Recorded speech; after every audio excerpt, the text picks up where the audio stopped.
Boa tarde, pessoal. Inicialmente, agradecer o convite do Clube Naval para a gente conversar um pouco aqui sobre a indústria do petróleo e eu espero que o que a gente converse aqui seja útil para vocês. Bom, a gente vai começar a falar sobre energia. Falar sobre energia em geral antes de entrar no petróleo, já que o petróleo é a principal fonte de energia, tanto no Brasil quanto no mundo, ocupando em torno de 1/3 de todo o consumo energético. Então, de cada 3 unidades de energia consumidas, ou aqui ou no exterior, 1 vem do petróleo. Quando a gente fala das diversas fontes energéticas, a gente precisa usar uma unidade comum, tá? Para poder somar laranja com banana. Então, o barril do petróleo, o watt elétrico, o metro cúbico de gás. E as unidades que a gente geralmente usa são o TEP, que é a tonelada equivalente de petróleo. A gente coloca as outras fontes em função da capacidade calorífica do petróleo para poder somar. Ou então, o hexajoule. Aqui a gente tem uma tabelinha do consumo energético mundial ao longo desses últimos 100 anos. E a gente vê que houve um crescimento muito grande. Então, de 1920 até 2020, nós tivemos a multiplicação de quase 15 vezes o consumo de energia. E, em algumas épocas, isso foi mais intenso, principalmente da década de 50, 70, quando a energia estava ainda muito barata e havia uma demanda pela recuperação, principalmente do hemisfério norte, destruído na Segunda Guerra Mundial. Então, junta a necessidade de muitos investimentos, também o interesse político de diminuir a expansão do comunismo, e é a época do chamado Estado do Bem-Estar Social, o Welfare State, quando se investe muito para melhorar a qualidade de vida da população. A partir da década de 70, esse consumo continua crescendo, mas de forma mais suave, porque o custo de energia aumenta muito. Na década de 70, nós temos, então, as crises do petróleo, a primeira em 73, a segunda em 79, e aí o custo de energia aumenta. E há uma preocupação de melhorar a eficiência energética, isso é, gerar mais trabalho com menor consumo de energia. E também junta, no último quarto do século, com a preocupação ambiental, já que as principais fontes de geração de energia são fósseis e têm um impacto no meio ambiente. Então, também, por razões ambientais, de emissão de gás de carbono, reduzir esse uso de energia. Bom, quando a gente fala de fontes energéticas, a primeira classificação clara é entre fontes renováveis e não renováveis. As não renováveis são aquelas que têm maior peso. Elas estão ligadas a processos fósseis e elas levam milhões de anos para se formarem. Portanto, não tem como renovar imediatamente. Mas são aquelas que têm maior peso. É o petróleo, o carvão mineral, o gás natural. As fontes renováveis, elas estão relacionadas a processos ou da natureza ou agrícolas. Então, a principal fonte renovável vem da água, energia hidráulica. E, mais recentemente, também com o crescimento da energia eólica e solar. Ou então, as fontes agrícolas, que no Brasil tem um peso grande. O etanol, que é adicionado ou substitui a gasolina, e o biodiesel, que é adicionado ao diesel mineral. Mas, na verdade, quem pesa mesmo na matriz energética mundial são as fontes não renováveis. As renováveis representam menos de 15% da matriz mundial. O Brasil tem uma das matrizes mais limpas, superior a 46%, em função do uso grande de água, tá?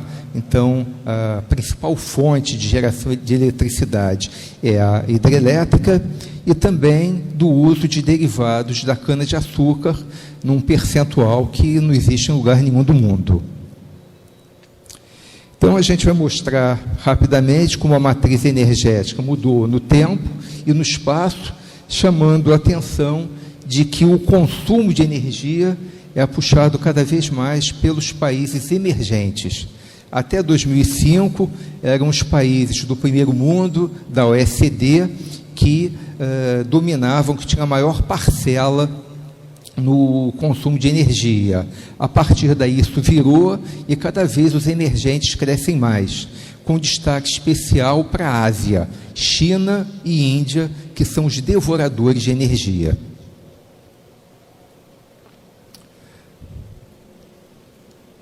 Aqui do lado esquerdo, a gente tem o consumo de energia mundial nos últimos 25 anos. Então, o petróleo está aqui em verde, é a principal fonte. Ele continua liderando, tomou essa liderança nos anos 60 e mantém até hoje.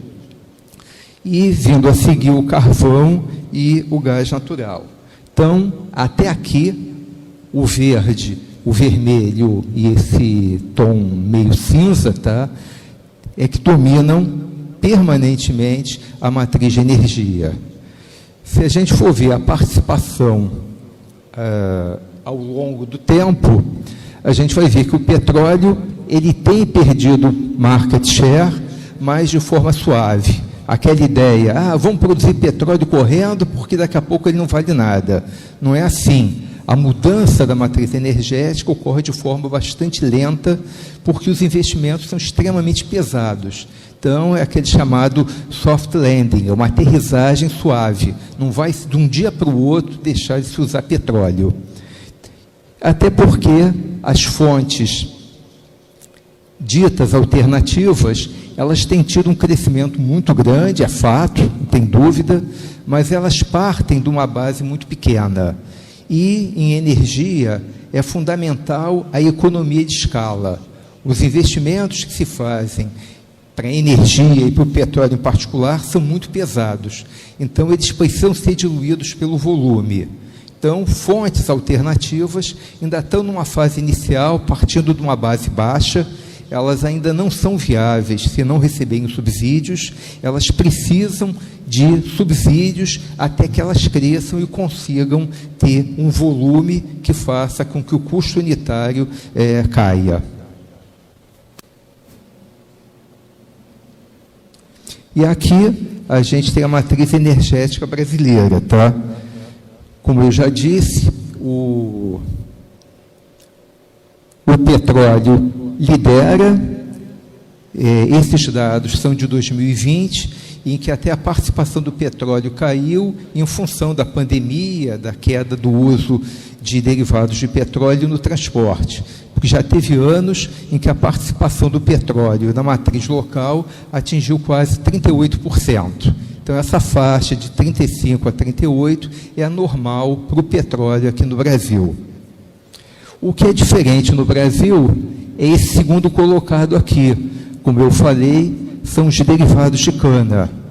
No Brasil, a gente começou a investir nisso na segunda metade dos anos 70, como uma reação do país às crises do petróleo. Quando o petróleo dispara de preço, o Brasil era fortemente dependente do petróleo, importava 85% do que consumia, isso provocava uma sangria muito forte na nossa balança comercial, e uma das alternativas foi, na época, o álcool, depois etanol, principalmente a partir da cana-de-açúcar. Então, esse investimento que foi feito se manteve, foi atravessando as décadas, e hoje os derivados de cana representam 18% da matriz brasileira. Não existe em lugar nenhum do mundo um percentual desse porte.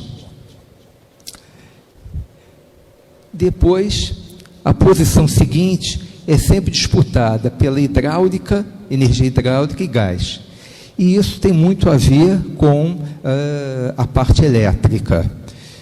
Em termos de geração de eletricidade, a forma mais barata e mais eficiente é energia hidráulica. Então, o país que tem rios caudalosos, que pode gerar energia hidráulica, sempre dá essa preferência.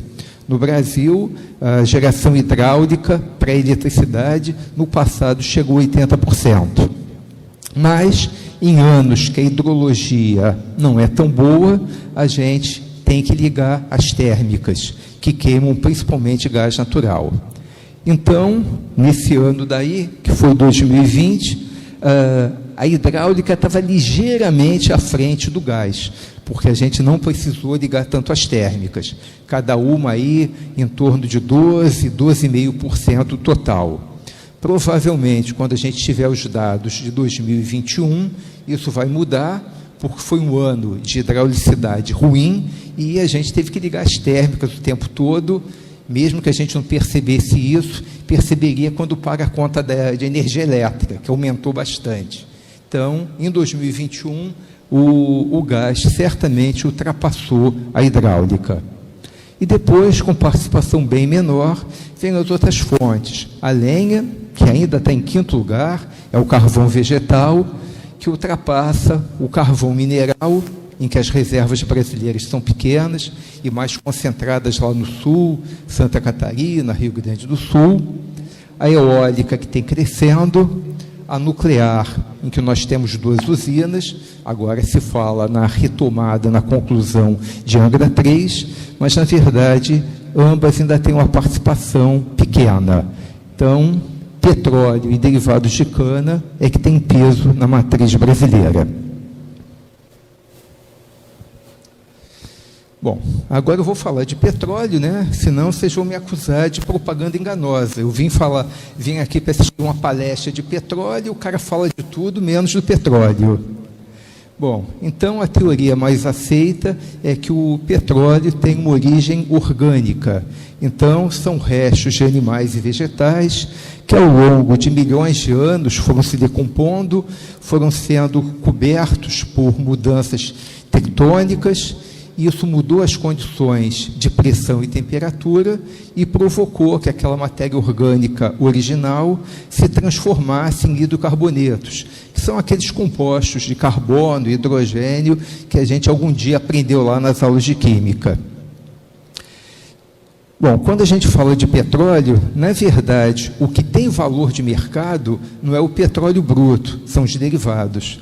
A gente pega o petróleo bruto, manda para uma refinaria para que lá essas cadeias de hidrocarbonetos sejam quebradas e a gente gere uma série de derivados que têm utilização no mercado. Esses derivados podem ser agrupados em 2 grandes blocos: os combustíveis, frequentemente usados no transporte, gasolina, diesel, querosene de aviação, o GLP, que é aquele gás pesado que é usado para cocção e botijão, mas também outros derivados não energéticos, nafta, lubrificante, asfalto, etc. Quando a gente fala de petróleo é um elemento só, mas ele pode ser classificado conforme várias variáveis: a densidade, a acidez naftênica, o teor de enxofre, mas provavelmente a principal classificação é em função da densidade.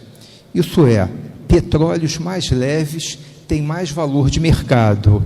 Por quê? Petróleos mais leves, a gente consegue, com o mesmo processo de refino, gerar derivados mais nobres, que são aqueles que dão lucro. Se eu tivesse uma varinha de condão e pudesse escolher, eu só ia produzir gasolina, diesel, querosene de aviação. Eu não ia produzir óleo combustível, que não me dá lucro nenhum. Só olhando aqui um gráfico à frente, a gente vê aqui o preço dos derivados lá no mercado de Roterdã. Então, o verde, esse tom aqui, sei lá, meio laranja, a gasolina e o óleo diesel, permanentemente, têm valores maiores do que o óleo combustível. do lado direito, a gente vê a margem dele sobre o petróleo bruto. Então, a gente vê que gasolina e óleo diesel nos dão uma margem interessante. Ao refinar petróleo, para produzir isso, a gente ganha dinheiro. Se a gente refinasse só para óleo combustível, a gente estava pagando, ia ter um resultado negativo. Então, se eu pudesse, eu não queria ter óleo combustível. Só que o derivado que eu vou ter depende de duas coisas. O volume, a parcela de cada derivado, depende do tipo do óleo, quanto mais leve, melhor, e do grau de sofisticação da refinaria. Então, se eu tiver um óleo pesado, ou eu vou ter uma parcela menor de derivados nobres, ou para ter essa parcela elevada, eu vou ter que ter um processo de refino mais sofisticado e mais caro. É por isso que o petróleo mais leve é aquele que tem maior valor. Então, normalmente a gente utiliza uma unidade, tá, que é o grau API. A API aí é o American Petroleum Institute. A moderna indústria do petróleo, que tem 160 anos, ela surge nos Estados Unidos, que até hoje tem uma influência muito grande no processo produtivo, na nomenclatura, nas unidades, e estabelecem padrões que o mundo inteiro usa. Então, quem quiser saber o grau API, tem uma fórmula aqui simplificada, em que a gente pega 141,5, divide pela densidade do óleo e diminui de 131. Então, essa densidade aí é aquela em grama por centímetro cúbico, que é 1 para a água, e quando a gente estava na escola, a professora dizia, considera o óleo 0,8. O óleo da nossa professora era muito bom, porque se a gente botar aqui o grau API da água, daria 10, se aqui for 1. Se for 0,8, dá 46, 47, um óleo de excelente qualidade. Então, aqui no Brasil, a ANP estabelece um critério, tá, de que óleos até 22 graus, API, são óleos pesados. E a maior parte do petróleo que a gente produziu na bacia de Campos, desde o final dos anos 70, no chamado pós-sal, é óleo pesado. Marlim, albacora, aqueles óleos eram abaixo de 20 graus API. E agora, no pré-sal, profundidades maiores, e principalmente na bacia de Santos, a gente já tem um óleo médio. Então, Tupi, Fernambi, são petróleos aí na faixa de 28, 29 graus. Então, tem melhorado a qualidade média do petróleo brasileiro, tá? Que era pesado, hoje é basicamente médio. Poucas regiões do país têm um óleo leve. Um destaque era lá em Urucu, no meio da floresta amazônica, que tinha um óleo de muito boa qualidade. E quando a gente usa para comercializar o petróleo, a gente usa 2 óleos de referência. É o Brent, que é a principal referência no mercado europeu, e o WTI, West Texas Intermediate, que é a referência no mercado norte-americano. Ambos são óleos leves, de boa qualidade, com baixo teor de enxofre, e você acaba comercializando os demais óleos, aplicando um ágio ou um deságio no valor do Brent, conforme a qualidade do seu óleo.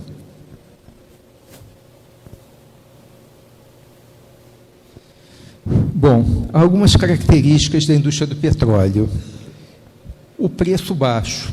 Pode parecer absurdo, mas o Brent está chegando a $130 com a guerra, tá? Mas durante a maior parte da história, o petróleo foi muito barato. Aqui a gente tem um gráfico, tá, bastante conhecido, da BP, que ele mostra, nessa linha aqui inferior, verde escuro, o preço do barril de petróleo, tá, no ano, desde 1860. E essa outra linha, verde clara, seria a correção do preço do petróleo para os dias de hoje, usando como fator de correção a inflação nos Estados Unidos. Então, a gente vê que, tirando os primeiros anos, tá, a primeira década, a exploração do petróleo era uma coisa totalmente desorganizada. Lembrava o garimpo de Serra Pelada. Eram aventureiros, tá, que corriam atrás do petróleo para tentar ficar rico. Sem tecnologia, sem capital, com muito acidente, com muito problema, começava a produzir petróleo demais, o preço caía, aí depletava o reservatório, o preço ia lá para cima. Então, nos primeiros anos, a gente tem essa desorganização, um dente de serra no preço, mas depois, quando o negócio é bom, ele atrai grupos econômicos maiores, e é quando entra na história a Standard Oil, a maior empresa que já existiu no mundo, do John Rockefeller. Então, ele organiza essa indústria e, ao longo do tempo, tá, ele reduz, o preço do petróleo fica extremamente barato. Vem a primeira metade do século XX, o mercado é dominado pelas chamadas sete irmãs, 5 empresas norte-americanas, 2 europeias, que dominam completamente o mercado, e o preço continua muito baixo. Só vai mudar aqui de patamar pós-Segunda Guerra Mundial, quando duas coisas ocorrem. Primeiro, que as reservas de petróleo, que eram muito concentradas nos Estados Unidos, vão ser substituídas pelas do Oriente Médio. Se encontram volumes fantásticos, isso muda o paradigma. E começa a ter um processo de regiões que tinham petróleo, que até então eram colônias ou protetorados europeus ou americanos, que ficam independentes e começam a exigir uma remuneração um pouco melhor. Mas, ainda assim, o petróleo ficava aí numa faixa de $2,5. E isso só muda em 73, quando ocorre a primeira crise do petróleo. Os países da OPEP, que é a Organização dos Países Exportadores de Petróleo, tinha sido criada em 1960, em especial os produtores do Oriente Médio, passam a usar o petróleo como arma de guerra, para pressionar outros países no meio daquelas guerras entre Israel e países árabes. Então, na primeira crise, o petróleo dá uma subida para $12, $13. E no final da década, a gente vai ter uma segunda crise, tá, mais grave, em que, pontualmente, o barril chegou a $40. Então, com o mundo totalmente dependente do petróleo, o petróleo representava 50% da matriz energética total, houve uma crise muito forte no mundo inteiro. O Ocidente vai acabar com a pressão dos países do Oriente Médio. Só que, para toda ação, tem uma reação. Então, começa a haver uma série de medidas, tá, de substituição energética, de maior eficiência, há uma crise econômica que demanda menos, provoca uma queda na demanda, e ao longo do tempo as coisas vão se acertando, e a partir de 86, a gente tem um novo padrão, há uma espécie de acordo entre produtores e consumidores, para que o barril variasse aí entre $15 e $18, em que era um valor bastante razoável para os dois lados. Os produtores, que tinham um custo de produção muito baixo e ganhavam muito dinheiro com isso, e o Ocidente, os consumidores, que com esse preço puderam colocar em produção alguns campos que eram inviáveis economicamente até então. Com o barril a um dígito só, o Mar do Norte, a Bacia de Campos, algumas regiões mais distantes no Golfo do México eram inviáveis. E de 15 a 18, isso passou a ser viável. Então, há uma certa acomodação que vai se manter até o final do século. Aí, nesse século, a gente vai olhar com mais detalhe, tá? Em vez de ter a média anual, pegar valores mensais. Então, a gente começa o início do século com preços baixos ali na faixa de $22, de $28, né? Era um acordo para manter o preço só nessa faixa. Só que a partir de 2003 o mercado endoida, e aí a gente vê um aumento extremamente extremamente intenso do preço do petróleo. É muita volatilidade, um crescimento que vai subindo de forma constante. Tem um pico aqui em 2008, pouco antes da crise da bolha imobiliária dos Estados Unidos, do subprime. Aí tem uma queda muito forte, despenca, mas para a indústria do petróleo, felizmente, é a chamada crise em V. Ela cai muito rápido, mas ela se recupera rapidamente. Não chegou a um ano.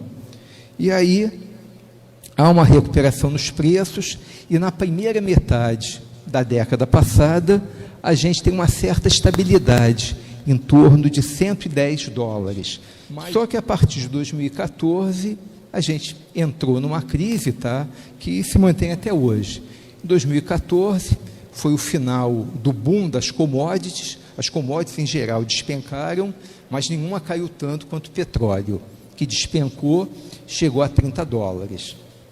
Nos anos seguintes, tá, começa a haver uma recuperação, porque também um dos motivos era a briga entre os países produtores da OPEP e também e contra países fora da OPEP, mas aí a OPEP, liderada pela Arábia, e países fora da OPEP, liderados pela Rússia, voltam a negociar uma redução no volume de produção, e a gente começa a ter uma redução. O barril chega aí a flutuar numa faixa de 60 a 80, quando tem uma nova pancada. 2020, a crise da pandemia, o barril despenca novamente. E aí ele começa a se recuperar, e agora, esse dado daqui foi a média do mês de janeiro, tá, que ficou em torno de 97, já vem subindo, e com a guerra lá na Ucrânia, e também com o aumento do consumo, que uma coisa que tem que chamar a atenção é que, quando você tem uma queda no preço do petróleo, os investimentos que são feitos despencam. O preço está baixo, eu não vou investir mais. E no primeiro momento, isso não tem consequência, a produção não cai, porque a produção de hoje é garantida pelo que eu investi há 8 anos atrás. Só que se eu não investir agora, daqui a algum tempo eu vou sofrer com isso. E o que está ocorrendo é que os investimentos no petróleo, eles pararam não, mas foram muito reduzidos desde 2014. Então, em 2013, os investimentos em petróleo no mundo inteiro foram $700 bilhões. No ano passado, foram 350 bilhões, caiu exatamente para metade. Resultado, em algum momento isso vai acontecer, vai ter consequências. Então, aqueles investimentos que eu deixei de fazer estão fazendo com que agora, com a recuperação da pandemia, que o consumo aumente, não tenha muita ociosidade para a oferta. Então, a tendência, mesmo sem a guerra, já era do aumento dos preços. Eu quero crer, embora eu não seja um especialista na área bélica, é que se dentro de algumas semanas ou meses houver um acordo, tá, e houver um armistício, a guerra não continua, então esse ponto, tá, da guerra deixa de ter tanta influência, e o preço passe a ter influência só do mercado normal mesmo, que está apertado, tá? Bom, eu falei que uma característica é que a maior parte do tempo o preço foi baixo, foi suportável, mesmo com valores nominais altos, tá? Alguém pode dizer, pô, peraí, como é que na década de 70, com 30 e poucos dólares, houve uma crise imensa, e nesse século a gente chegou a 130, 140, e a crise não foi tão forte. Então, a gente tem que olhar para a curva de cima, lembrar da inflação americana. Então, aqueles 37, 38, na verdade, corrigindo para hoje, pela inflação, dá 115. Então, não tem que olhar o valor nominal, tem que ver o valor efetivo hoje. E aumentou muito. Em poucos momentos, a gente teve preços tão altos quanto naquela época, sendo que o peso da energia na economia era maior naquela época do que hoje, em que a gente melhorou a eficiência energética, e também o petróleo tinha um peso maior na matriz energética naquela época, 50%, do que tem hoje, 33%. Outra característica da indústria do petróleo é que ela é muito concentrada em poucas empresas. Então, o petróleo não é um produto que funciona como mercado perfeito dos economistas. Não, a concentração é muito grande. Se a gente pegar as 10 empresas com maiores reservas de petróleo, representa 67% de toda a reserva mundial. Se a gente pegar a produção, as 10 maiores produzem quase 40% da produção total. Então, não é um mercado perfeito, é um mercado muito concentrado em que grandes empresas têm um poder muito grande sobre esse mercado. Outro ponto é que é uma atividade de elevado risco empresarial. Os investimentos na indústria do petróleo são muito pesados. Se a gente lembrar a época das vacas gordas aqui, da Petrobras, o plano quinquenal de investimentos chegava a quase 240 bilhões de dólares, que dividido por 5 anos dava 48 bilhões de dólares. Para você desenvolver um campo marítimo, tá, águas profundas, o orçamento é de bilhões de dólares. Então, a exposição financeira é muito pesada. Outro ponto é o tempo de maturação. Então, eu invisto hoje, começo a gastar o primeiro dólar hoje, tá, no leilão, e eu só vou ter o primeiro óleo daqui a 8 anos, para começar a pagar meus investimentos. Então, só lá para o 12º, 13º ano é que eu zero meus investimentos e, a partir daí, eu vou recuperar, vou começar a ter lucro. Então, investimento pesado, tempo de maturação muito longo e alto risco geológico. Então, nos campos normais, médios, a probabilidade de sucesso fica de 25% a 30%. Significa que de cada 4 blocos que eu ganhei no leilão e que eu vou investir, em 3 deles eu vou gastar na exploração e não vou achar petróleo ou vou achar num volume não econômico. Então, mais um fator. A chance de insucesso é muito grande. Mas tudo isso é compensado pela alta lucratividade. Há uma distância brutal entre o custo de extração e o preço de mercado. Ele não mantém uma relação direta. Então, quando no ano passado a gente aumentou em, 50% o preço do barril, o custo de produção não aumentou 50%. Então, em momentos que o preço sobe muito, a empresa que produz tem uma margem muito grande. Não há uma relação direta. Então, para uma empresa que tem capacidade, que tem cacife de investir e tem competência técnica para ter um grau de sucesso, é um negócio muito interessante. E é uma atividade, tá, que pode ser dividida em 2 grandes segmentos. Eu costumo dizer que esse slide daqui talvez seja o mais importante para entender a indústria do petróleo. Então, a indústria do petróleo pode ser dividida em 2 grandes segmentos. O upstream, que é a exploração e produção, é a parte extrativista dessa indústria. É quando eu vou procurar petróleo, tá, e correr o risco de achar ou não. E eu tenho a segunda etapa, o downstream, que corresponde à parte do abastecimento. Ele cobre atividades bem menos arriscadas, refino, transporte e, finalmente, a comercialização e distribuição. Então, essa fase daqui é uma fase tradicional, uma indústria convencional, em que eu pego um produto bruto, tá, e transformo em manufaturados. Então, o risco é muito menor. Eu tomei um risco muito grande aqui, porque eu podia não ter achado petróleo. Aqui, desde que eu achei petróleo, eu sei que eu posso convertê-lo em derivados que tem um mercado cativo, e o que eu produzir, eu consigo colocar. Essa fase daqui tem muito mais risco, mas ela é fundamental. Então, se a gente pegar aqui uma linha do tempo, eu teria aqui antes o leilão. É o primeiro momento que eu gasto dinheiro. Eu vou participar de um leilão e eu faço uma oferta para poder iniciar a exploração. Aquele dinheiro que eu botei lá, não adianta eu desistir, não achar óleo, é um custo afundado. Botei lá, está perdido. Então, eu vou iniciar a exploração, vou ter que gastar dinheiro ali. Conforme as regras do leilão, eu vou ter que perfurar um ou poucos poços, vou ter que fazer tantos quilômetros quadrados de sísmica.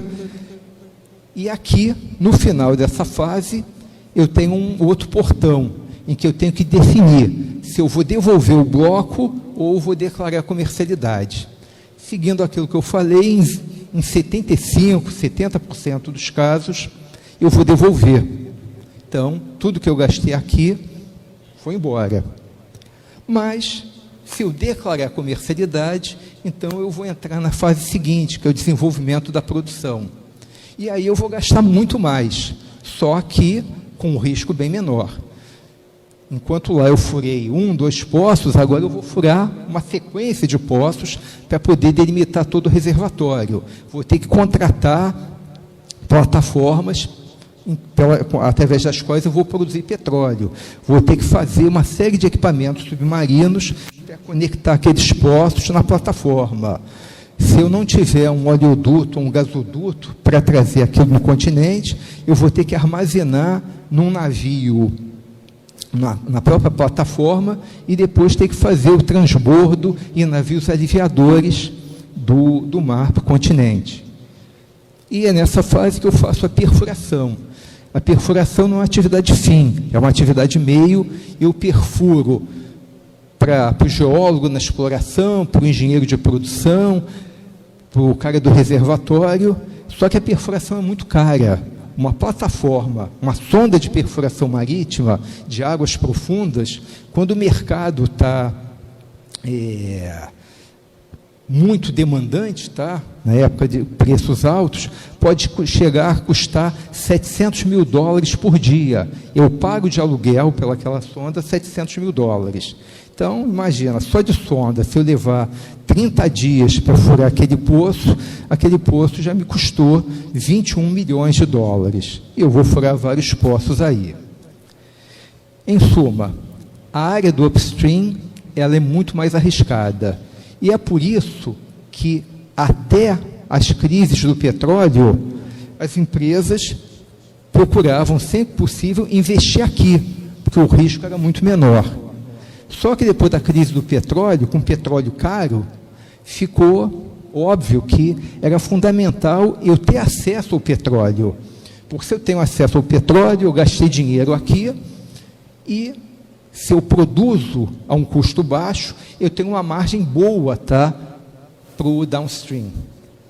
Eu consigo fornecer para o refino, tá, um petróleo a baixo custo. Já, se isso não acontece, se eu for comprar, o preço do petróleo está caro, eu vou pagar muito caro. Então, a partir daí, as empresas de petróleo são fortemente integradas. Existe uma forte verticalização na indústria do petróleo. Elas atuam nos dois segmentos. Por quê? Porque é o dinheiro daqui, que vai ser conseguido na comercialização, que vai ser investido aqui. E por que o downstream investe no upstream? Porque ele tem uma preocupação social de ser bonzinho? Não. Porque uma empresa de petróleo, ela vive de duas coisas: de produzir petróleo e de repor as reservas. Quando eu produzo petróleo, eu estou reduzindo minhas reservas em taxas elevadas. O volume lá cai de 5% a 10% ao ano. Então, se eu não investir hoje na exploração, eu estou assinando o meu atestado de óbito. É a crônica da morte anunciada. Se eu não reponho petróleo hoje, daqui a 8, 10 anos, o meu volume de produção vai ser muito baixo e eu posso estar indo para o buraco. Então, esse é um conceito básico da indústria do petróleo. A integração, a forte integração entre esses dois segmentos, upstream e downstream.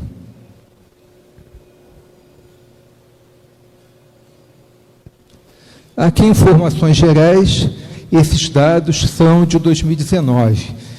Eu tenho já os dados de 2020, mas foi um dado, 2020 é um ponto fora da curva, tá?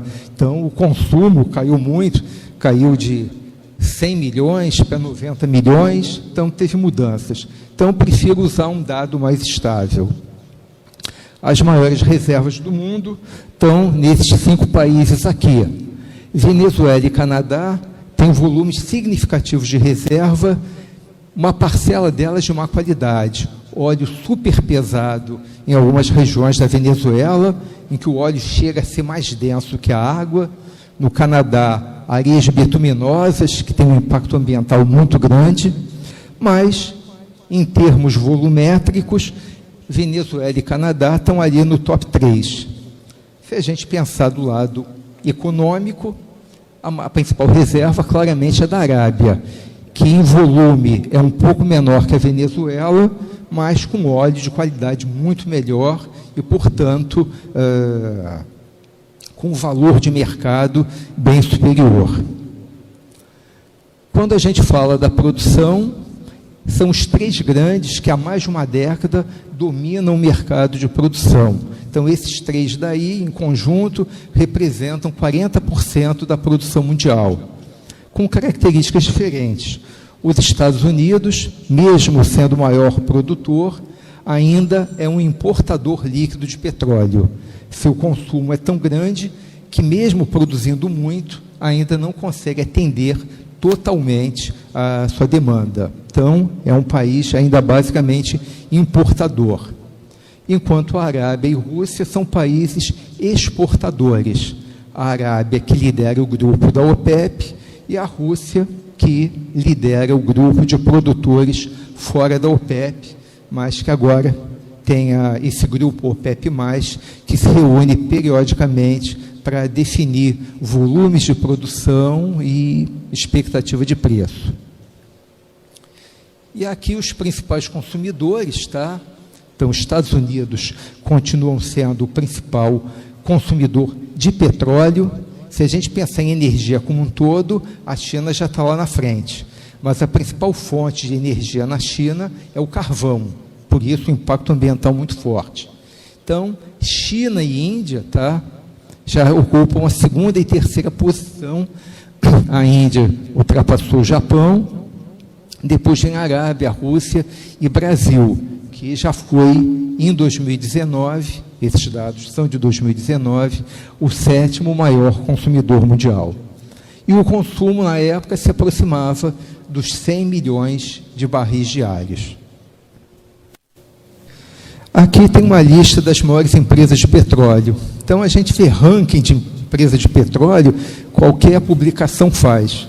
Muitas vezes fazem publicações baseadas no valor das ações das empresas.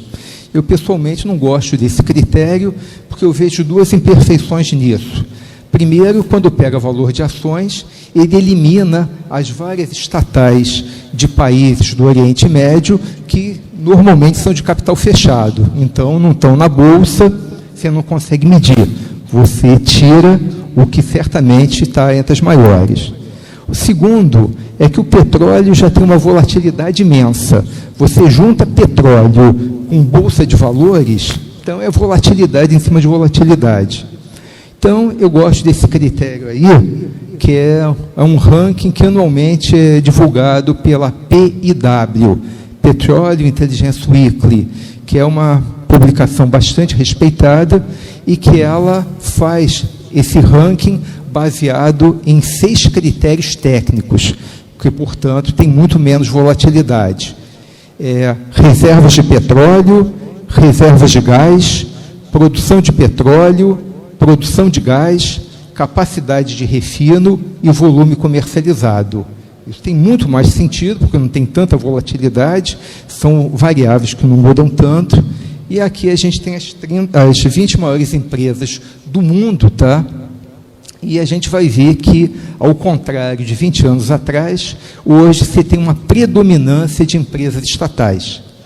As empresas estatais se fortaleceram muito ao longo desse século. Então, das 20 maiores empresas de petróleo, para ser mais rápido, eu vou falar só das privadas, tá? É a americana Exxon, em quarto lugar, a britânica BP, em quinto, a britânica Shell, em sétimo, a francesa Total, em nono, a russa Lukoil, em 12º. Vou tirar mais uma, eu estou pulando alguma aí. CNPC, Exxon, BP, Shell, Total, Chevron, a Chevron que estava lá em cima. As outras 14 são empresas estatais, ou de capital fechado, como muitas da OPEP, ou de predominância do capital estatal, como a Petrobras no Brasil e as chinesas, CNPC, CNOOC, Sinopec. Então, essas seriam as 20 empresas. E aí, finalmente, eu chego no Brasil, tá? Não sei, eu me distraí no início, no horário do começo, eu não sei se eu já estou estourando o tempo ou não, tá? Mas, vamos lá. Quando eu passar muito do tempo, vocês me dão um puxão de orelhas. Falar um pouco agora do Brasil. Eu costumo usar essa linha do tempo aqui para explicar como é que é a indústria de petróleo no país. Então, eu diria que nós tivemos 4 etapas. A primeira, que foi uma etapa artesanal, ela começa ainda no Segundo Império, quando Dom Pedro II dá as primeiras autorizações para que se procure petróleo no país. E vai até o início da profissionalização dessa indústria, que é com a criação da Petrobras, quase um século depois. Então, essa primeira fase, na verdade, ela tem muito pouco para se falar. O Brasil era um país tecnologicamente atrasado, basicamente agrícola, então, durante todo o Segundo Império, não houve nenhum investimento significativo nesse processo. Vem a República, e embora a primeira Constituição, lá de 1891, tivesse um viés liberal, ela permitia que o dono do solo pudesse explorar o subsolo. Isso é extremamente raro. Acontece nos Estados Unidos, mas na maior parte do mundo não é assim que funciona. O dono do solo não tem direito a explorar o subsolo é da União. Então, a Constituição que teve em vigor de 1891 a 1934 permitia isso, mas também não teve efeito. Quer dizer, a adoção do modelo republicano não mudou a economia brasileira, continuou sendo a política do café com leite. Quem tinha domínio econômico e, portanto, domínio político eram cafeicultores paulistas, pecuaristas mineiros, e isso só vai mudar em 1930 com a Revolução de Getúlio Vargas, que então, quem toma o poder, quem passa a ter poder econômico e, portanto, poder político, é uma burguesia urbana, principalmente de São Paulo, que começa um processo de urbanização e de industrialização. E aí começa, com mais ênfase, a busca por petróleo, que finalmente vai ser encontrado no Brasil, na Bolívia, na Bahia, o primeiro campo efetivamente produtor, Candeias, em 1941.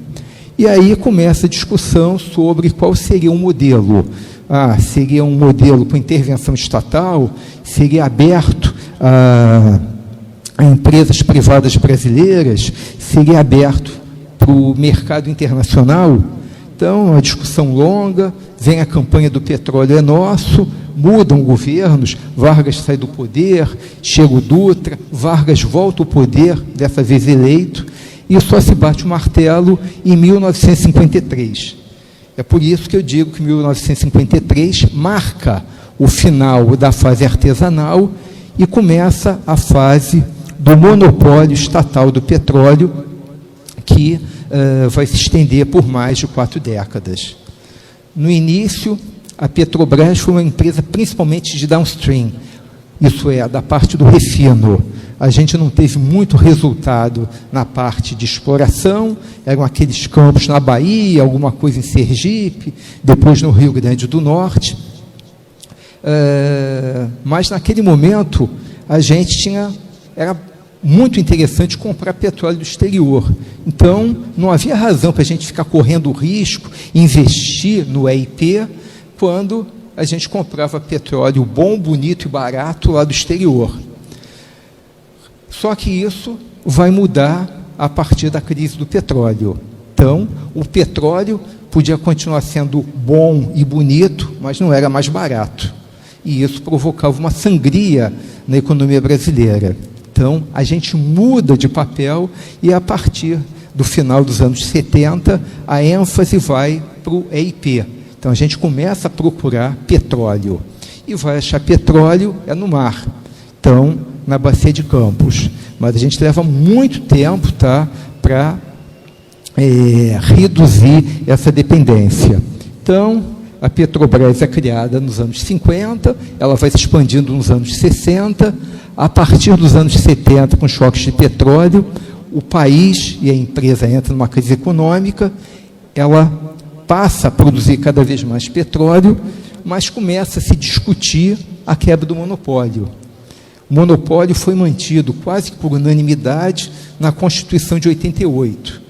Mas 7 anos depois, em 95, o Fernando Henrique Cardoso é eleito presidente, a partir do sucesso lá com o Plano Real, e, em menos de 6 meses, aprova no Congresso, as 2 vezes, a quebra do monopólio. Então, a gente encerra a fase do monopólio e entra no modelo de concessão. O modelo de concessão é o que as empresas mais gostam. Por quê? Porque todo o petróleo que é produzido fica com elas. Elas pagam os tributos em dinheiro. E companhia de petróleo quer petróleo. Então, ela prefere pagar em dinheiro, mas ficar com 100%. Ao contrário de outros modelos, como o da partilha, em que ela tem que partilhar a sua produção com o Estado. Mas, naquele momento, até fazia sentido. 1995, preço do petróleo estava baixo, não havia... O Brasil não era um grande mercado de petróleo, não tinha se descoberto pré-sal, então a gente não tinha muito poder de barganha, tinha que se curvar e fazer o que as empresas queriam. Ainda assim, nos primeiros anos, não houve muito investimento aqui. Então, nos anos 90, mais precisamente 95, quebra-se o monopólio e os 2 objetivos: buscar a autossuficiência, isso é, a expectativa de que empresas externas investissem aqui, aumentassem a produção e a gente deixasse de ser dependente do mercado externo. E aumentar também a parte de tributos. Então, esse modelo é implementado, só que já no século XXI, por volta de 2007, é descoberto pré-sal, volumes imensos de petróleo, com custo de extração unitário extremamente baixo, tá? E muda a realidade da indústria do petróleo no Brasil. Então, isso vai provocar uma reanálise e, em 2010, é iniciado um novo modelo, a 4ª fase, que é a que nós estamos hoje atualmente, em que a gente tem um modelo misto, em que coexistem 3 tipos de modelo: concessão, que já estava, a partilha e a cessão onerosa, que são 2 novos modelos que vão ser implementados para as áreas do pré-sal, para que parte desse lucro adicional excessivo fossem também absorvidos pela União. E aqui, então, tem uma linha do tempo. Eu gosto de linhas do tempo para ir falando rapidamente sobre isso. Então, em 95, temos a emenda constitucional número 9, que quebra o monopólio. Mas que para o monopólio quebrar de vez, precisa ainda uma série de leis complementares, que são aprovadas 2 anos depois, e também são criados órgãos aí, como o Conselho Nacional de Política Energética e a Agência Nacional do Petróleo, depois também do gás natural e biocombustíveis, para regular essa indústria. Em 98, teve a chamada rodada zero. O que é isso? Até então, a gente estava no monopólio, a Petrobras podia dispor de qualquer bacia no país, podia explorar o que quisesse. Agora não podia mais. Então, teve que se definir onde ela já estava produzindo, está produzindo, fica com ela. E onde ela estava explorando, em que nível de exploração estava. Então, obviamente, a Petrobras pediu uma porção de blocos que estava explorando, a ANP deu um nível bem menor, e a Petrobras teve que devolver o resto e passar todas as informações que tinham. E aí, a partir de 99, começam as rodadas sobre o modelo de concessão. E nós vamos ter 10 rodadas, tá? Uma a cada ano, desde 1999 até 2008. Todo ano tinha uma rodada. Nos primeiros anos, o preço do petróleo estava baixo, a demanda era menor, a disputa era menor. A partir de 2003, o preço do petróleo aumenta, aí começa a ter mais interesse. E aí, em 2007, pouco antes da rodada número 9, é divulgada a existência do pré-sal. Então, volumes totalmente anormais, fora do padrão até então. Então, o governo federal retirou vários blocos que iam ser licitados, não, tira, e, a partir daí, a gente teve uma interrupção, uma parada, para que fosse no Congresso aprovado o novo modelo. Então, a rodada número 7, rodada 9, ainda ocorreu, com alguns blocos marítimos. Normalmente, quem era mais ativo nos leilões era a Petrobras, nesse ano foi a GX, que era a empresa do Ike Batista, e ainda teve uma rodada no ano seguinte, mas só com blocos terrestres. E aí, essa sequência de leilões foi interrompida, enquanto se discutia no Congresso uma nova lei que foi aprovada em 2010. Na verdade, são 3 leis que, entre elas, se criou o modelo de partilha. É um modelo em que, do volume produzido, ele é partilhado entre a companhia que explora o bloco e a União. A gente só volta a ter leilões em 2013, quando, então, ocorre a rodada número 11, sobre partilha, tá? Sobre partilha não, sobre concessão. A numeração é diferente, então as rodadas de concessão são essas que estão com bolinha preta. E aí começa a rodada sobre o modelo de partilha, que é esse tom amarelo. É a primeira, aquela área de Libra. Depois, em 2015, ainda tem mais uma rodada sobre concessão, e a partir daí a gente tem uma aceleração muito forte nos leilões. Então, há uma mudança de governo, os novos governos, Temer e Bolsonaro, têm uma visão mais liberal e começam a acelerar novamente o processo. Então, a gente vai ver que em 2017 nós já tivemos 3 rodadas, uma de concessão e 2 de partilha. Em 2018, a mesma coisa, 2 de partilha e uma de concessão. Em 2019, mais uma de concessão, uma de partilha e uma de cessão onerosa. E em 2020, com a pandemia, não ocorreram, mas finalmente ocorre em 2021 a rodada 17 de concessão e a 2 de cessão onerosa. Provavelmente, a partir de agora, não vão ocorrer mais leilões. Então, a ANP está optando por fazer a chamada oferta permanente. Até porque fazer leilão, às vezes, causa um certo desgaste. Muitas vezes você oferece blocos, tá? E não tem nenhuma demanda. Isso é uma coisa chata, é a mesma coisa que você dá uma festa na sua casa e ninguém aparece. Você descobre que não é muito popular. Então, quando você faz um leilão, já tinham retirado dos leilões os blocos terrestres que tinham menos apelo. E a partir de agora vai ser chamada oferta permanente. A gente vai ter uma agora em abril, tá? Em que não tem um leilão formal. Ao longo do ano, ou do período, as empresas demonstram interesse em algumas áreas, e aí a ANP pega e oferta algumas áreas em que houve demonstração de interesse, em que a chance de ter proposta é muito maior e não se passa por alguns vexames aí de você ofertar 90 blocos e só 5 receberem proposta. Mas eu não podia sair sem falar do pré-sal, que é o grande assunto. Então, o que é o pré-sal? Bom, a origem disso, segundo os geólogos, está em mais de 100 milhões de anos atrás, em que no hemisfério sul havia um único continente, o Gondwana, e movimentos tectônicos foram separando, foram quebrando esse continente único e formaram a América do Sul e a África.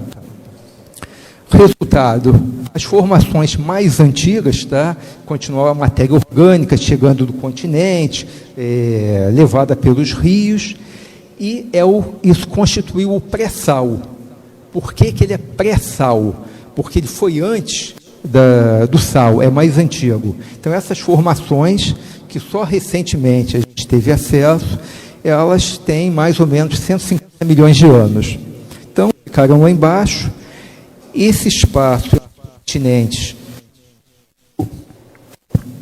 foi sendo ocupado pelo mar, foi havendo decantação do sal, e isso formou o sal, uma camada de 1 a 2 quilômetros, que isolou essas formações daqui de cima.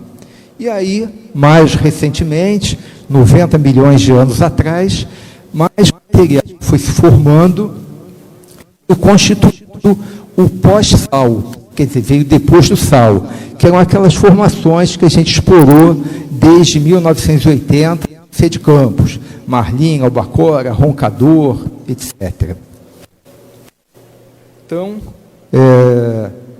aqui teria, então, as camadas mais antigas do pré-sal, 150 milhões de anos atrás, depois uma camada espessa de sal, que a mantinha isolada,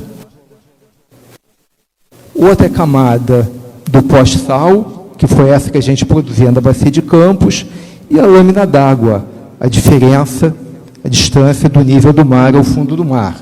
Então, hoje, a gente produz, em alguns campos, no pré-sal, a 7.000 metros de profundidade. Então, você tem 2 a 3 quilômetros de lâmina d'água, tem a camada do pós-sal, tem o sal, que é uma formação complicada de você perfurar.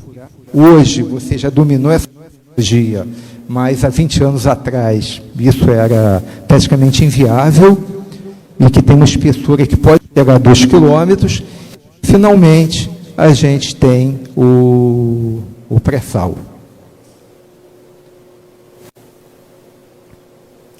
E aqui, o que eu falei da oferta permanente, várias áreas que já foram ofertadas ou que seriam ofertadas sob o modelo de concessão dentro desse polígono do pré-sal, que é a parte do modelo de concessão, de partilha, e que devem ser ofertadas agora, são na Bacia de Campos e na Bacia de Santos, em que está previsto agora para abril uma exigência mínima de bônus de assinatura, que desses valores, e uma participação mínima que tem que ser do óleo, que tem que ser destinado à União.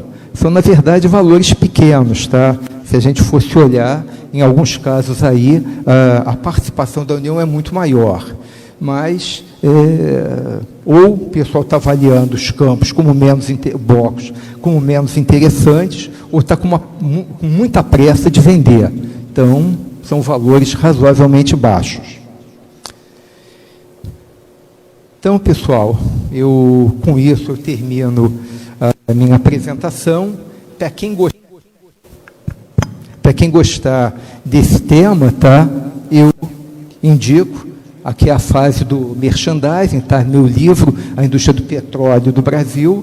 Quem quiser conhecer mais da parte internacional, tem o livro do Daniel Yergin, que é um livro tradicional, são 1000 páginas, mas um livro também muito bom, e eu diria que esses, para quem gosta, são as 2 grandes referências. Tá bom? E agora, se vocês tiverem alguma pergunta, algum comentário, eu estou à disposição.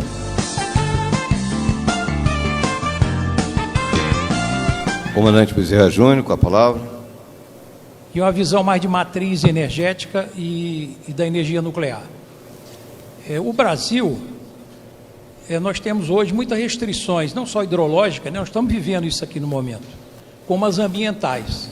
Nos leva a hidroelétrica a fio d'água e se projetaria talvez até um entrave ao desenvolvimento, se houvesse um desenvolvimento acelerado.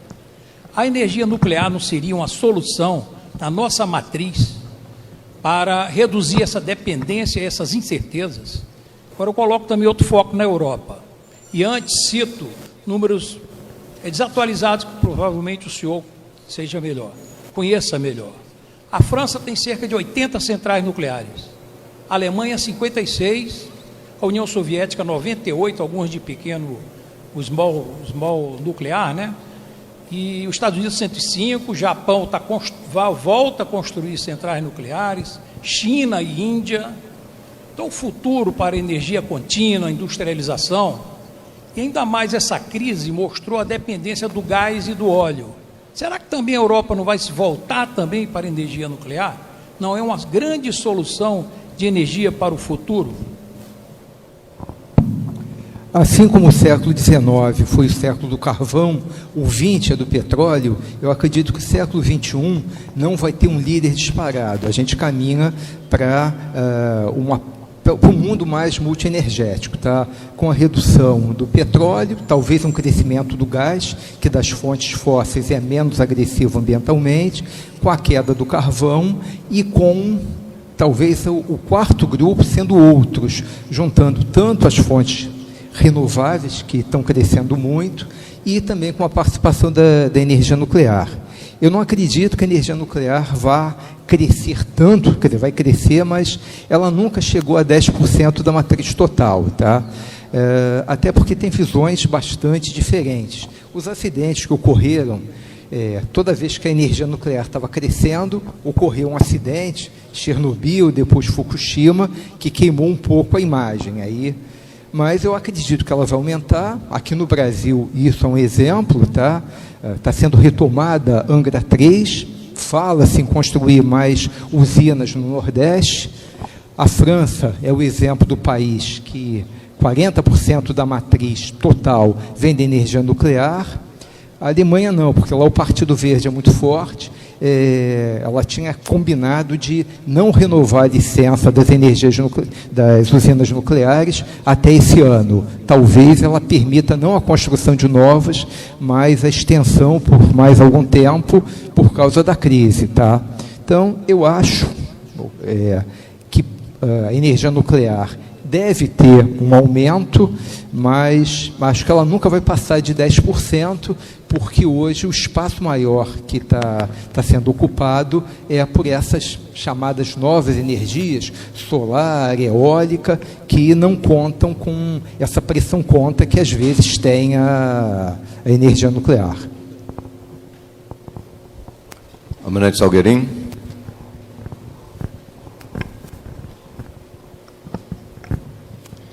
Muito boa tarde, professor. Em primeiro lugar, cumprimentá-lo pela espetacular palestra, né? Muito elucidativa, muito clara, um raciocínio bastante importante para quem tem interesse nesse assunto. Parabéns.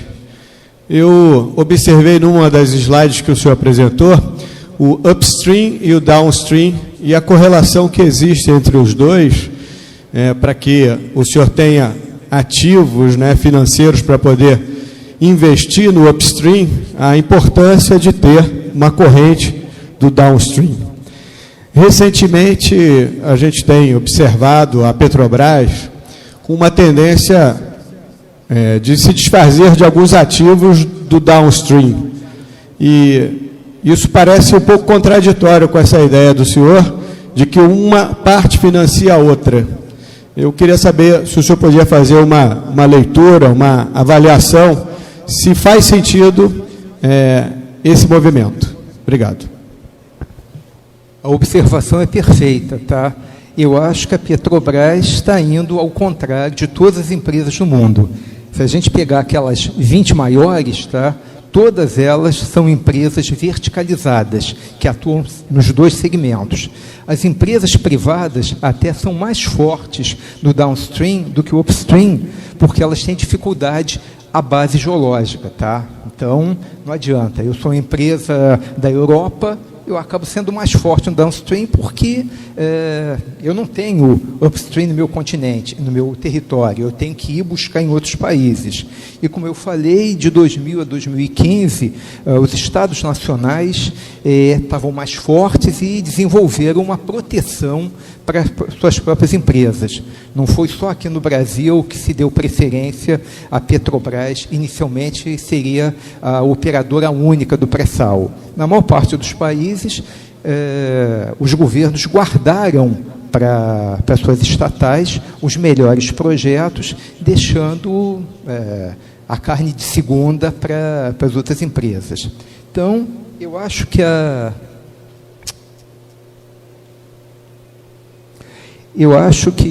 a política que está sendo desenvolvida hoje na Petrobras, nos últimos anos, é uma política com uma visão muito financeira e de curto prazo, tá? Então, vamos explorar petróleo, porque o preço está alto, vamos exportar. Inclusive, hoje, nós produzimos mais do que consumimos. A gente produz, em números grandes, 3 milhões de barris por dia. O nosso consumo é 2,6. Então, a gente teria que exportar de qualquer forma, mas a gente exporta mais até do que deveria, porque a nossa capacidade de refino é 2,3. Então, a gente precisava, primeiro, aumentar a capacidade de refino, porque vender petróleo bruto para depois importar derivado é como exportar minério de ferro e depois importar aço.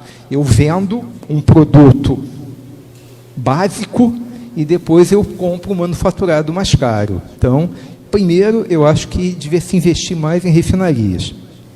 Agora, essa visão é uma visão que, para o acionista que olha de curto prazo, está ótimo, está ganhando dinheiro, burro. Só que isso afeta o tamanho da empresa. Provavelmente, nos próximos anos, quando a gente for olhar essa lista aqui das 20 maiores, a Petrobras, que há 20 anos está nela, vai sair, porque ela está... eu considero uma visão estratégica, tá, inadequada, uma visão de curto prazo para ganhar dinheiro, mas que não garante a perenidade da empresa.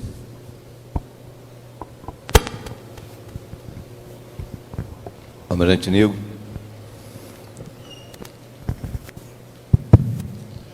Boa tarde, professor Albino. Acabei de rejuvenescer, vou confessar a todos, quase 20 anos, quando numa pós-graduação eu tive o privilégio de ter o professor Albino como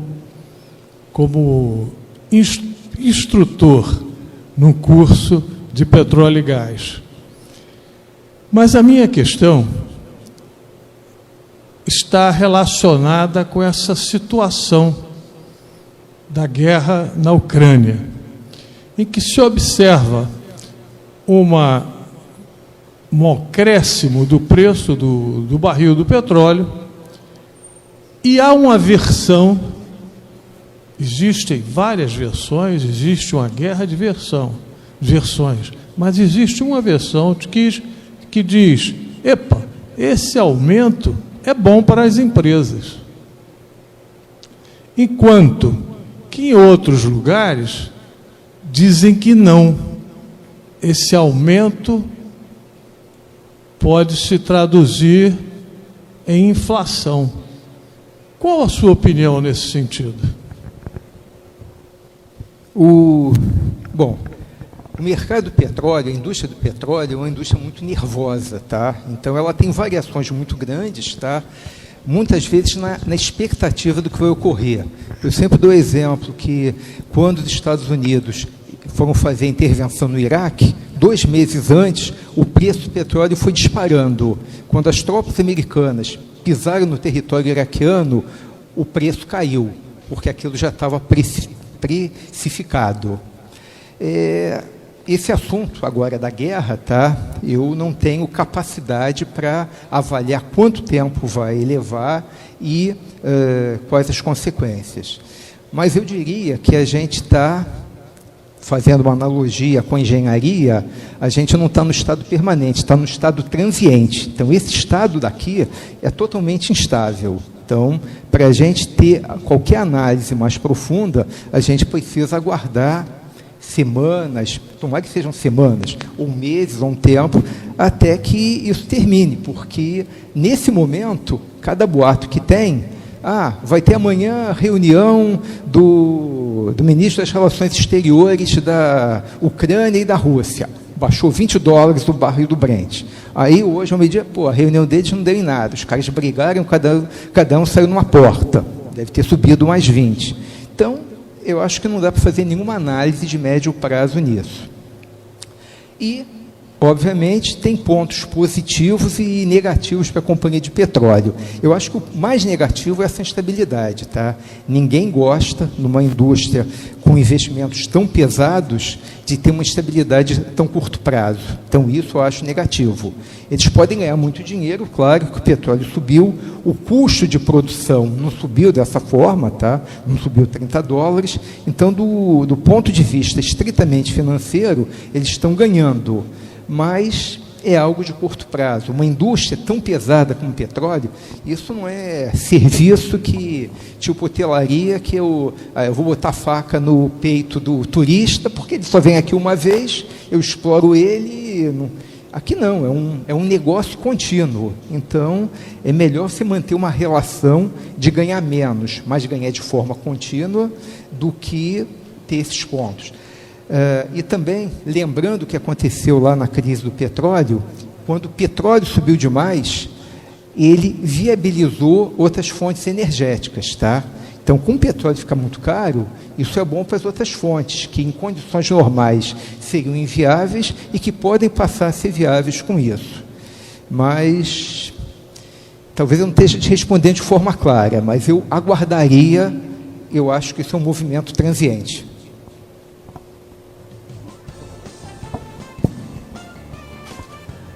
Mais algum debatedor? Com a palavra, o almirante Palmer.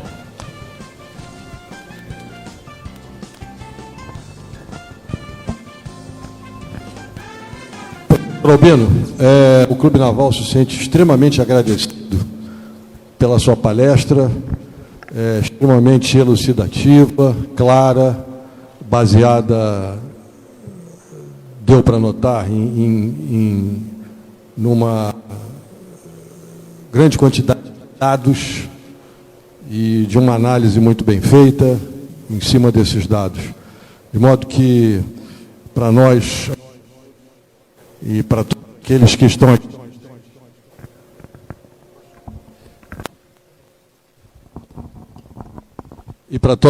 presentes, tenho certeza que foi de muita valia a sua palestra, e por isso eu, em nome do Clube Naval, expresso os meus agradecimentos. Faço questão de passar às suas mãos o nosso diploma referente a esse evento, e também um livro que nos é muito caro, não fala nada de petróleo, só fala de uma atividade que também nos é cara, que são os auxílios à navegação. É um livro que mostra Luzes do Novo Mundo, os faróis da nossa costa. Muitíssimo obrigado. Eu pediria ao professor uma salva de palmas.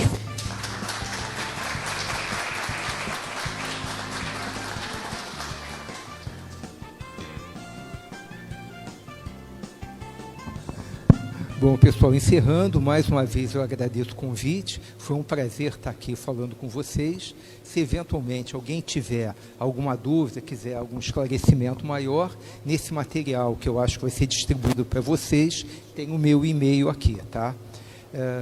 Foi um prazer estar aqui, eu agradeço a lembrança, e da mesma forma, eu gosto de petróleo, mas gosto de outros assuntos. Então, certamente, lerei isso aqui com atenção. Obrigado.